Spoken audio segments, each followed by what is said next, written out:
Fala aí galerinha, Skrillex BR aqui. Hoje eu vou fazer um tutorial para vocês de como usar MiniCT no iTransformice. Para quem não conhece, é um Transformice pirata. Então vamos lá. Primeiramente, abra o seu navegador, de preferência que seja. Não precisa abrir, só usar aqui. Vá no Google.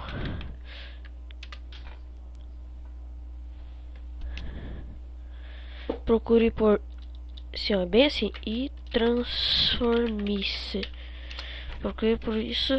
E é esse aqui, ó, o primeiro, iTransformice.com.br. Abra ele, clique nesse aqui. Esse não funcionou no hack. Tá ok.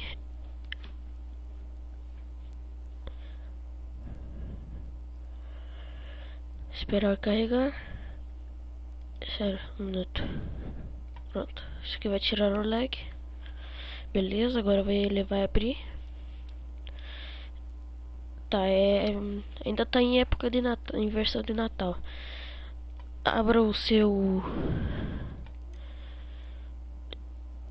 MiniCT Vegeta ou Verita, sei lá o que é.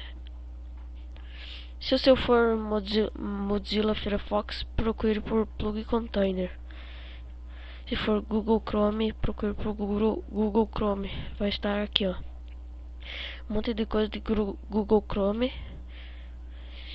E no final, e seleciona o último. Ok. Deixe na página do login, marque o primeiro. Marque todos os hacks que você quiser. Só vou marcar os que eu sei para que servem.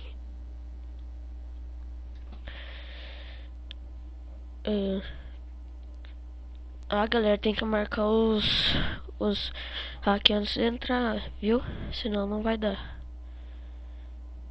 Só marcar e ficar de boa. A gente vai ficar fly, por causa que a gente sai voando e às vezes a gente morre. Está um pouco de lag, internet meio lixo. A gente só vou marcar esses. Agora você cria pode criar uma conta ou dar login se você já tiver a conta. Tá, dá enviar, vem aqui no chat engine e marca. Sério, marcar. Ai, não vai dizer que travou. Pronto, marcou. Volta no Transformice e Transformice. Espere cair. Nossa, dá um lag. Agora teste. Ó, tá funcionando. Bom, galera, é isso aí. O vídeo tá terminado aqui. Até a próxima. Fui!